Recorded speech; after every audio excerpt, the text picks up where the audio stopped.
Olha só, a gente teve ontem, comentaram nos nossos comentários aqui, que o ICE estava seguindo deportando e vários advogados de imigração fizeram a denúncia. Inclusive os advogados de imigração que estavam cuidando desse caso, que é o caso de alguns africanos que foram presos e foram obrigados a assinarem a deportação de uma maneira muito violenta dentro das detenções do ICE. A gente traz essa matéria justamente porque é algo que é absurdo.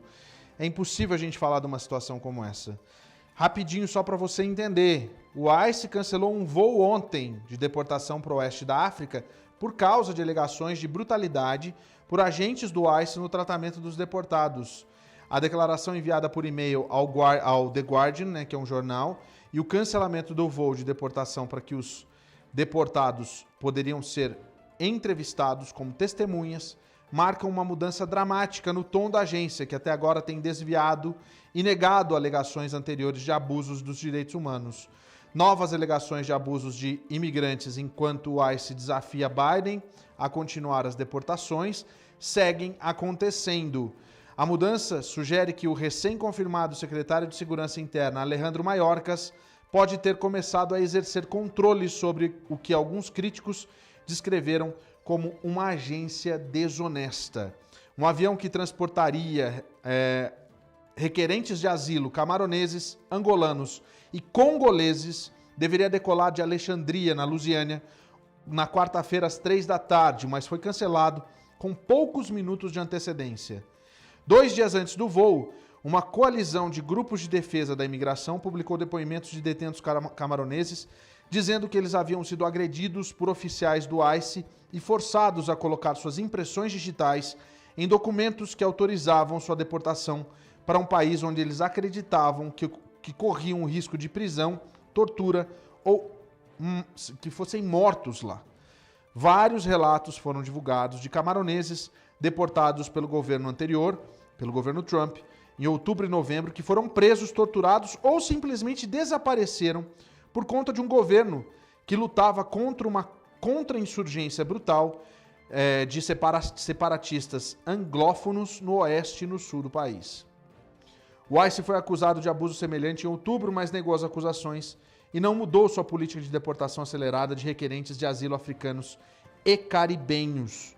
Na quinta-feira, um porta-voz do ICE sinalizou uma mudança de postura. O ICE leva todas as acusações de abuso de detidos com a maior seriedade. Alegações de má conduta por funcionários ou contratados do ICE são relatados ao Gabinete de Responsabilidade Profissional do ICE e são revisadas pelo escritório do Inspetor-Geral do Departamento de Segurança Interna. Volta para mim aqui que eu tenho umas coisas para falar para você que está em casa. Presta bastante atenção. Mentira. Dentro dessas prisões, eles maltratam as pessoas, eles obrigam você, tem vários dentro da prisão, tem vários cartazes dizendo assim, foi abusado, teve problema, entre em contato com o ouvidor geral. Como é que chama aqui mesmo? Não é ouvidor geral não, como é que chama? O inspetor geral. Só que você vai ligar, nunca completa. Por que será? Eles conseguem ter controle sobre todos os telefones que ficam à disposição de quem está preso. Eles fazem uma tortura psicológica na cabeça das pessoas para tentar obrigar. Mas nesse caso, para tentar obrigar não, para a pessoa voluntariamente resolver sair e não voltar nunca mais.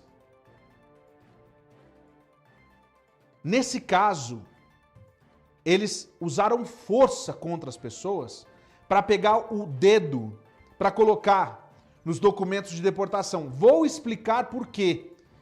Porque nesses países não existe aquela situação de que o governo emite o documento e você vai, como é com o brasileiro. Porque o senhor Jair Bolsonaro, ele fez um acordo com o ex-presidente Donald Trump, e esses documentos de viagem, basta ser emitido a revelia de quem vai ser deportado. E aí as pessoas são deportadas, brasileiros vão embora, descem lá em Minas Gerais, que é o país dos deportados, né? Porque todos os voos daqui vão para Minas Gerais. E boa. Agora, isso vai acabar nesse governo. Já parou por aí. Sabe por que estava acontecendo antes? Porque o Alejandro não tinha tomado, o secretário não tinha tomado posse, não tinha sido empossado ainda. Então, tava Deus dará. Mas agora acabou. E é assim que a gente espera. Agora eu vou dizer uma coisa. A gente continua em cima disso. Pode ser governo de A ou de B. Se continuar essa baixaria, para não falar outra palavra que eu não posso falar aqui no ar, para continuar esse tipo de tortura, de maus tratos, a gente vai em cima. E tem advogado para isso. Tem vários advogados que eu tenho certeza que vão assinar junto com a Ayla para que esses direitos sejam dados a essas pessoas. Eu entrei numa discussão absurda num dos nossos grupos de WhatsApp, justamente porque um nativo americano foi falar que quando entra pela fronteira tem que ser torturado para não voltar mais. Não fala uma coisa dessa. E eu nem vou dar um exemplo aqui para você. Por que não? Porque muitas dessas pessoas que vêm para cá para pedir asilo, que são perseguidos nos seus países, que têm realmente direito a isso, essas pessoas ganham work permit, ficam felizes da vida, trabalham muito mais do que muito americano. Não vem me dizer bobagem, não, que eu saio do sério, ainda mais nesses casos. Cadê a doutora Renata Castro para ficar aqui me defendendo também?